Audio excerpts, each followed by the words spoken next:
Aladdin and the Wonderful Lamp. There once lived a poor tailor who had a son called Aladdin, a careless, idle boy who would do nothing but play ball all day long in the streets with little idle boys like himself. This so grieved the father that he died. Yet in spite of his mother's tears and prayers, Aladdin did not mend his ways. One day, when he was playing in the streets, as usual, a stranger asked him his age and if he was not the son of Mustafa the tailor. "I am, sir," replied Aladdin, "but he died a long while ago."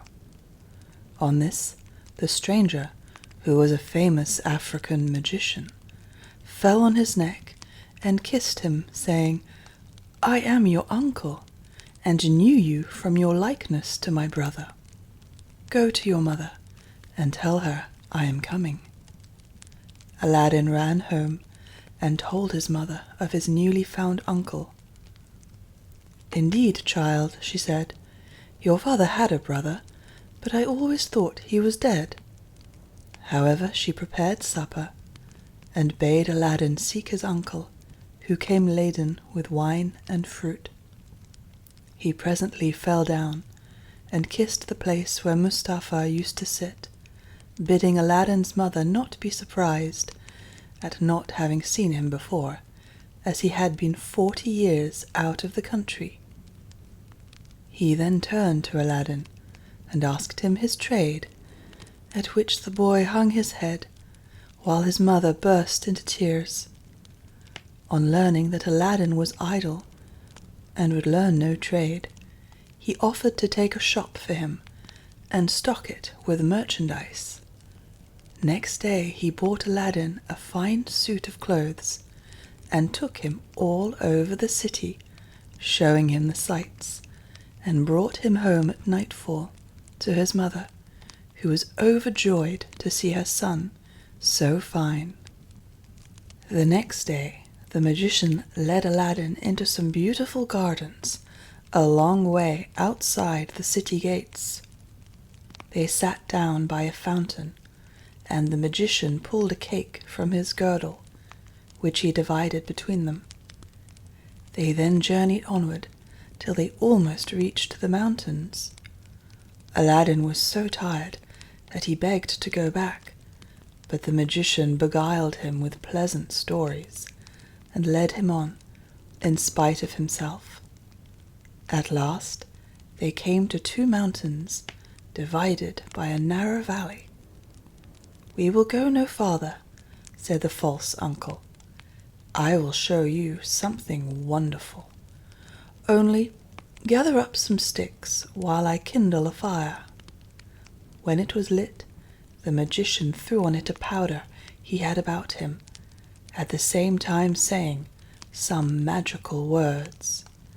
The earth trembled a little and opened in front of them, disclosing a square, flat stone with a brass ring in the middle to raise it by.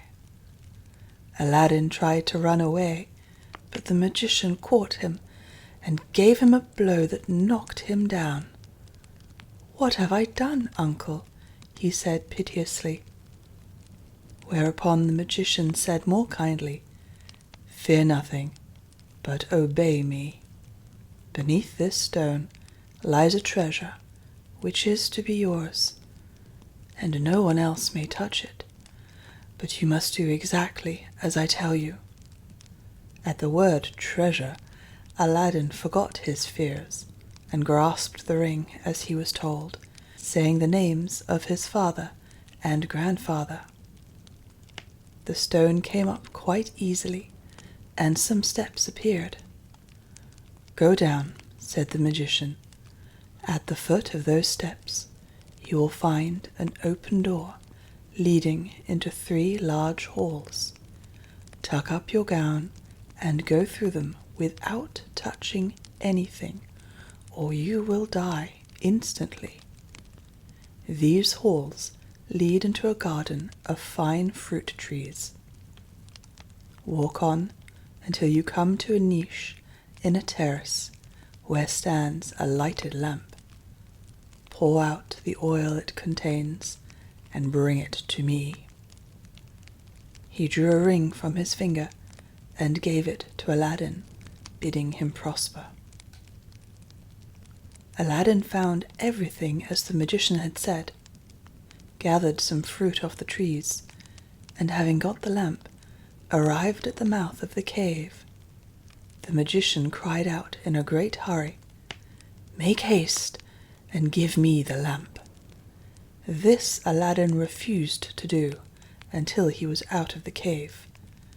The magician flew into a terrible passion, and throwing some more powder on the fire, he said something, and the stone rolled back into its place.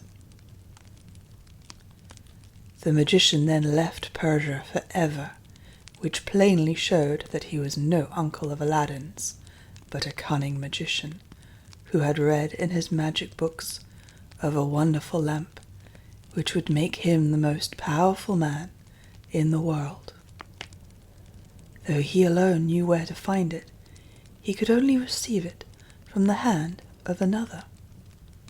He had picked out the foolish Aladdin for this purpose, intending to get the lamp and kill him afterward.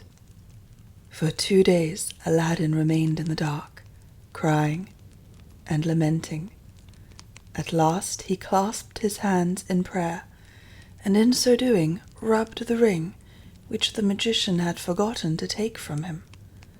Immediately an enormous and frightful genie rose out of the earth, saying, "What wouldst thou with me?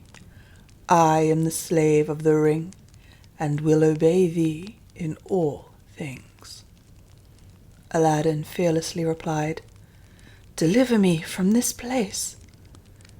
Whereupon the earth opened, and he found himself outside. As soon as his eyes could bear the light, he went home, but fainted on the threshold.